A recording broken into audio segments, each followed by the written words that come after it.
आज हम बात करेंगे दिल्ली के बीचों बीच हुए एक ऐसे भंडाफोड़ की जिसने हमारे रोजमर्रा के भरोसे को कह सकते हैं हिलाकर रख दिया है। ये कहानी है एक ऐसे रैकेट की जो हमारी और आपकी रसोई तक पहुंच चुका था। लेकिन आगे बढ़ने से पहले बस एक पल के लिए ये सोचिए, क्या वो सुबह की कॉफी जो हमें जगाती है या पेट की गड़बड़ ठीक करने वाला इनो वाकई असली है? अब ये सवाल सुनिए मामूली नहीं रह गया है। तो चलिए सीधा मुद्दे पर आते हैं। ये कहानी शुरू होती है एक पुलिस रेड से। एक ऐसी रेड जिसने एक अवैध फैक्ट्री का पर्दाफाश किया जो, मजे की बात देखिए, रिहायशी घरों की आड़ में चल रही थी। जगह थी दिल्ली का मधु विहार इलाका। बाहर से देखने में तो ये दो आम से झर लगते थे, लेकिन दरवाजे के पीछे एक पूरी की पूरी फैक्ट्री चल रही थी। पुलिस जब अंदर घुसी तो वो भी हैरान रह गई। क्यों? क्योंकि वहां बड़े पैमाने पर नकली सामान बनाया जा रहा था। तो सवाल ये उठता है कि पुलिस को इस छिपे हुए ठिकाने का पता चला तो चला कैसे? देखिए, ये कोई इत्तेफाक नहीं था। दिल्ली पुलिस की क्राइम ब्रांच को एक पुख्ता खुफिया जानकारी मिली थी और इसके बाद साइबर सेल और साउदर्न रेंज की टीमों ने मिलकर एक ऐसा जाल बिछाया, इतनी सटीक प्लानिंग की कि किसी को भी भागने का मौका ही ना मिले।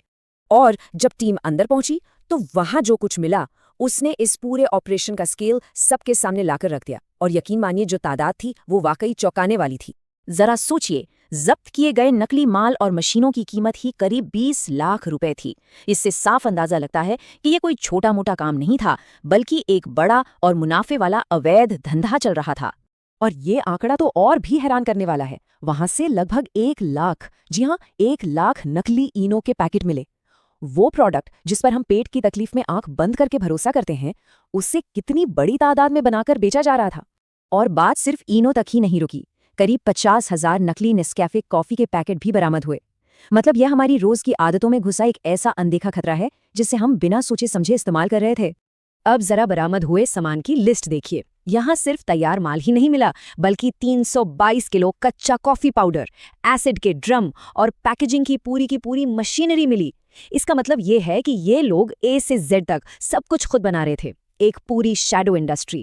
तो फिर सवाल ये है कि इस खतरनाक और गैर कानूनी खेल को आखिर चला कौन रहा था? कौन थे वो चेहरे जो इस पूरे रैकेट के पीछे थे? तो देखिए, मौके पर पकड़े गए उत्तम दास और पपाई दास, ये वो लोग थे जो पिछले 2 महीने से फैक्ट्री में काम कर रहे थे। और इन्हीं लोगों ने मास्टरमाइंड का नाम उगला, नितिन भारद्वाज, जो पर्दे के पीछे से सब कुछ कंट्रोल कर रहा था। और फिर था संजय बंसल, जिसका काम इस नकली सामान को बाजार तक पहुंचाना था। तो पुलिस ने इस पूरे जाल को तोड़ा कैसे? एक एक करके धागा पकड़कर पहले फैक्ट्री में कर्मचारियों को पकड़ा, फिर टेक्निकल सर्विलांस के जरिए देहरादून में छिपे मास्टरमाइंड नितिन भारद्वाज तक पहुंचे, और फिर नितिन से मिली जानकारी के आधार पर डिस्ट्रीब्यूटर संजय बंसल को भी धर दबोचा गया। तो अब सबसे अहम सवाल पर आते हैं, इस तरह का भंडाफोड़ होना इतना जरूरी क्यों है? क्योंकि आखिर ये सिर्फ एक नकल का मामला तो है नहीं। और ये समझना बेहद जरूरी है कि ये सामान सिर्फ खराब क्वालिटी के नहीं थे। कंपनियों के प्रतिनिधियों ने खुद ये कंफर्म किया कि ये 100% नकली थे, जिनका असली ब्रांड से कोई लेना देना ही नहीं था। इसका सीधा मतलब है, न कोई क्वालिटी चेक, न कोई सुरक्षा का मानक, कुछ भी नहीं। इन अवैध फैक्ट्रियों के पास न तो कोई लाइसेंस था, न कोई परमिट, और न ही सेहत और सुरक्षा की कोई जांच हो रही थी।